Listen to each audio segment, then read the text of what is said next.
What's going on, everyone? This is Random Things Review here, and today under the spotlight we got the generic Apple charger. Now, for anyone who uses an iPhone, iPad, this is your lifeline. This is what you use every day. You stare at it every day.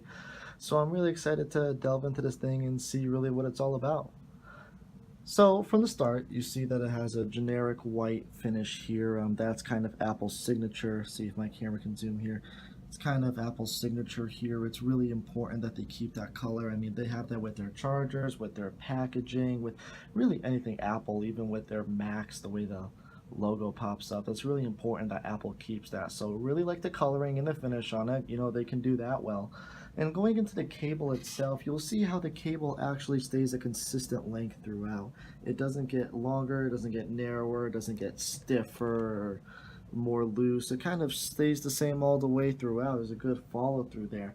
But the thing is it's also semi-stiff. I mean, and that's a good or a bad thing depending on how you view it. Personally, I want my cables to fold up easily, and this doesn't really happen. I mean, I can't really even tackle this with one hand. I'm at a loss here. I might break a finger. I want to stop that. So you can see it kind of stays stiff and is kind of rigid. So might dock a few points on that later in the portability section, but we'll see what that ends up happening. What's really cool is that you have some intuitive instructions here at the base of, I'm sorry, it's extremely dirty. This is my current charger, so I put a lot of use into it. But at the base of the charger here, you see a lot of instructions that are written, and that's really important for the user. But it's also a really cool detail too, how it's just kind of merged with the two power sticks right there. I think that's really innovative thinking on Apple's part. I like that. Now, it's mostly square. Um, Pretty much square. I mean, it's got its sides. There's geometry on your side there, but it's got those round corners too, which almost makes it like gives it like a futuristic look, especially with that glint over there. Is this the future? I'm staring at the future. I really couldn't tell you, but I mean, this is the future right here. So this is the Apple charger. Who knows? This could define your future. Gives you a really cool futuristic look. And now going into the end of the charging stick here, right over here, you'll see that it's got a kind of a slim end, really nice, cool lightning cable, as they like to say, if that's the word for it.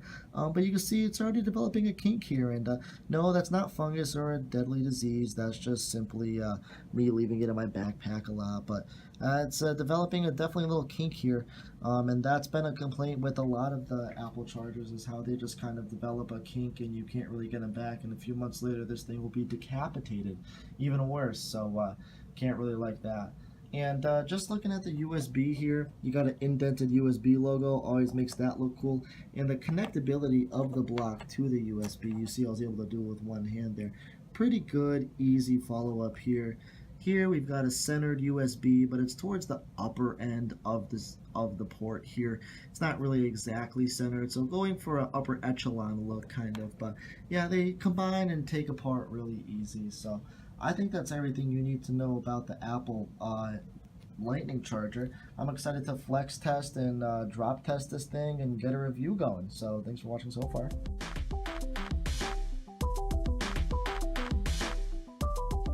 For the flex test, I really wanted to push the charger to its absolute physical limits. So you can see us really pushing it on that edge of the desk there. Really aggressive desk edge there. Probably on the aggressive side of the simulation that you'll see in a similar office or school scenario, but the charger held up relatively well. The stiffness in the cord persisted, but the quality was there, and it was able to flex across the corner fairly well. So pretty good marks on the flex score.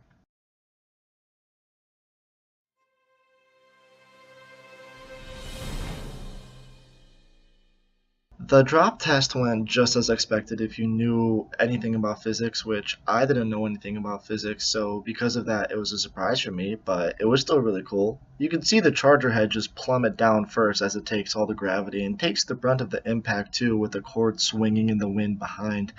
That's kind of worrisome, especially if the cord drops, if the two power prongs will get damaged at all. I'm really nervous to see if that's going to be the case at all, since it is my own personal charger. But as you can see, that takes the brunt of the damage, and I want to see if the power brick is engineered to take that kind of damage, so I'm excited to see that. As you can see, in terms of dexterity and the drop test, another big issue that happens with the iPhone chargers is the kink that develops. The kink of death, as they call it, of course, then develops into a frayed cord, which can set your house on fire or even cause a few misdemeanors. So that's pretty scary on that part. But that's just one of the big things that Apple needs to work on. Get some black tape, get some electrical tape, and just tape that stuff up, and you'll be good to go. But that's just interesting notes from the drop test. That'll all be formulated into the dexterity rating.